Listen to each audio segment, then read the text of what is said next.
বিছানায়, সেটা হচ্ছে এই তাসবিহাতগুলো। সেটা কি? সুবহানাল্লাহ, আলহামদুলিল্লাহ, আল্লাহু আকবার। এগুলো আপনি 33 বার 33 বার আর 34 বার পুরা করবেন। আসনের মর্যাদা কি? একটা মর্যাদা এখানে উল্লেখ করেছি, আরও কিছু নুকতা আছে এখানে বলে দেব। ফাতেমা রাদিয়াল্লাহু তাআলা আনহা, তাদের সংসারটা কেমন ছিল দেখেন।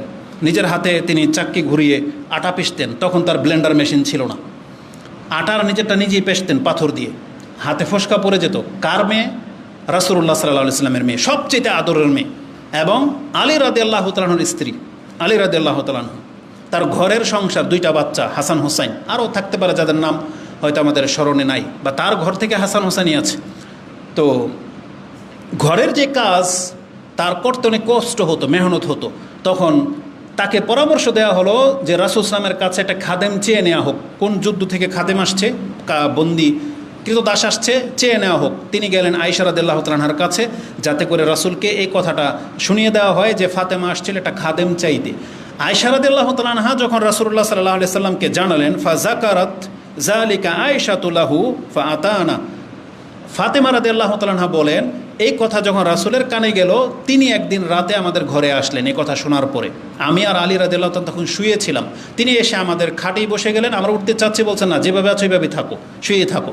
রাসূল সাল্লাল্লাহু আমাদের খাটে এসে বসলেন, তার পাটা আমাদের গায়ের উপরে অনুভব করতেছি। তখন তিনি খুব কাছে, মাথার বুকের কাছে গিয়ে বসলেন, গিয়ে তাদেরকে পরামর্শ দিলেন, তোমরা যেটা আমার কাছে চেয়েছো, আমি কি তোমাকে এর চেয়ে উত্তম কিছু আজকে শিক্ষা দেব না?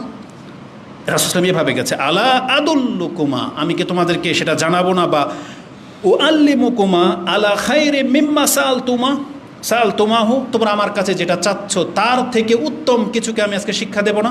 তখন তিনি বলেছেন, ইজা আওয়াইতুমা ইলা ফিরাশিকুমা, তোমরা দুইজন যখন বিছানায় আসবে, আও আখাস্তুমা মাজ্জাআকুমা, যখন ঘুমানোর চিন্তা করবে, ফাকাব্বির আল্লাহ আরবাআন ওয়া সালাসিন, এই যেখানে আল্লাহু আকবরটাকে নিয়ে আসা হয়েছে। 34 বার তোমরা আল্লাহু আকবর বলবে, 33 বার তোমরা আল্লাহর প্রশংসা করবে, আলহামদুলিল্লাহ বলবে, আর 33 বার আল্লাহর তাসবিহ পাঠ করবে, সুবহানাল্লাহ বলবে। এই 3টা যদি তোমরা করো, ফা ইন্না যালিকা খায়রুল লাকুমা, এটা তোমাদের জন্য উত্তম হবে। কি থেকে? খায়রুল লাকুমা মিন খাদিমিন, এটা তোমাদের খাদেমের চেয়ে বেশি উত্তম হবে। এই হাদিস ইমাম বুখারী এবং মুসলিম কোট করেছেন। বুখারীতে হাদিসটি 3 জায়গায় আসছে, 3705, 3113, 5362। বুখারীতে 6318, মানে 4 জায়গায় আসছে। মুসলিমে 6808, এবং মিশকাতে আপনি হাদিসটি 2387 পেয়ে যাবেন। এই হাদিসের মধ্যে ফাতেমা এবং আলী রাদিয়াল্লাহু তাআলা আনহু রাসূল সাল্লাল্লাহু আলাইহি ওয়াসাল্লাম থেকে শিখলেন যে বিছানায় 33 বার করে আল্লাহর প্রশংসা, তাসবিহ এবং তাহলিল করতে হয়, তার মানে 100 বার পুরা করতে হয়। এখন আমি আর আপনি, আমাদের চরিত্র কি আর সাহাবায়ে কেরামদের চরিত্র কি? এই কথা শোনার পরে আমি আর আপনি, যেহেতু মেয়ের জামাই, তো আলী রাদিয়াল্লাহু মেয়ের জামাই না, শ্বশুর যদি যৌতুকের চাইতে একটা খাট চাইছেন, একটা এসি চাইছেন, বা একটা মোটরসাইকেল চাইছেন, শ্বশুর যদি আপনাকে সুবহানাল্লাহ আলহামদুলিল্লাহ আল্লাহু আকবার শিখিয়ে দেয়, আপনি উপদেশ তো নিবেনই না, বরং কত ছোট লোক, কত কি আপনি মন্তব্য করবেন। কিন্তু আলী রাদিয়াল্লাহু তাআলা সুবহানাল্লাহ, শুধু এটা শুধু শ্বশুর শিখায় নাই, যেহেতু তিনি রাসূল, আর রাসূলকে তারা কিভাবে আল্লাহর রাসূল হিসেবে গ্রহণ করেছেন তার একটা ইঙ্গিত এখানে পাবেন। আমি আর আপনি হয়তো এই সব কথাগুলোকে সাধারণভাবে নেই, সাহাবায়ে কেরামরা সেগুলো সাধারণভাবে নেয়নি।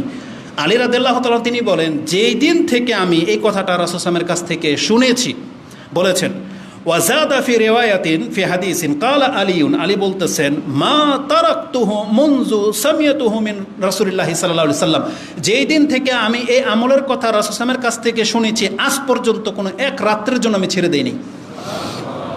আলী রাদিয়াল্লাহু যখন এইভাবে মন্তব্য করলেন, তখন তাকে বলা হলো, কিলা লাহু ওয়ালা লাইলাতাস সিফফিন, সিফফিনের যুদ্ধের ঘটনা তো আপনি জানেন, রক্তক্ষয়ী এক যুদ্ধ হয়েছিল।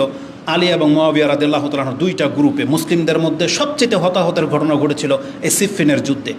একদিকে আলী রাদিয়াল্লাহু তাআলা, একদিকে মুআবিয়া রাদিয়াল্লাহু তাআলা টিম। বা সিফফিনের যুদ্ধ সম্পর্কে আপনারা জানেন। তাকে বলা হয়েছে যে সিফফিনের যুদ্ধের রাতেও কি আপনি আমল ছাড়েন নাই? সুবহানাল্লাহ, তিনি বলছেন, কালা ওয়ালা লাইলাতাস সিফফিন, আমি লাইলাতাস সিফফিনের মধ্যে এই আমল করেছি। এই হাদিস কোট করেছেন ইমাম মুসলিম, 6810 নম্বরে পেয়ে যাবেন। তার মানে এই হাদিসের মধ্যে আমি আপনাকে বোঝাতে চেয়েছি, মা বোনরা যারা আছেন, মহিলারা যারা আছেন, তার মানে যারা ঘরের অনেক মেহনত করেন, আসলেই তাদের অনেক মেহনত, অনেক কাজ, বাচ্চা কাচ্চা এবং ঘর সামলাতে গিয়ে অনেক কষ্ট তাদের হয়। আর আমাদের মহিলাদের চাইতে গ্রামের মহিলারা বেশি পরিশ্রমী। তারা গরুও পালে, পুরো ঘর উঠান ঝাড়ুও দেয়, মানে অনেক কিছু করে। আবার যাদের সদস্য বেশি, আমাদের মহিলারা নাইলে জমিদার, আমরা মাত্র একজন, ভাই বোনও নাই, কেউ নাই, শ্বশুর শাশুড়ি নেই, তারা একবার রাজার হালে ফ্ল্যাটে থাকে। আর যাদের হয়তো 3-4টা ভাই আছে, বোন আছে, সন্তান আছে, শ্বশুর শাশুড়ি আছে, দেবর ননদ, কত কি নিয়ে থাকে, সবার বোঝা এই মহিলার উপরে। তাহলে তারা যেই মেহনতটা করে, রাসূল সাল্লাল্লাহু বলেছেন তার গায়ে শক্তি চলে আসবে যদি সে রাতে 3টা তাসবিহ পাঠ করে। তার মানে খায়রুল্লাকা মিন খাদিমিন, বলা হয়েছে তোমার খাদেমের চাইতে বেশি কি হবে, উপকার হবে তোমার এই তসবিহগুলো। তার মানে বোঝা যাচ্ছে এটা গায়ে আপনাকে শক্তি বা আপনাকে তৌফিক আল্লাহর পক্ষ থেকে দিয়ে দেওয়া হবে। তাহলে এটা একটা ফায়দা।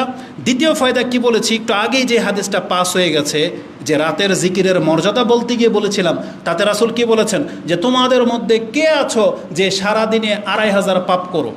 তার মানে যদি 2500 পাপও হয়ে যায়, এই 2500 তসবির মাধ্যমে আপনার 2500 পাপ মাফ হয়ে যাবে।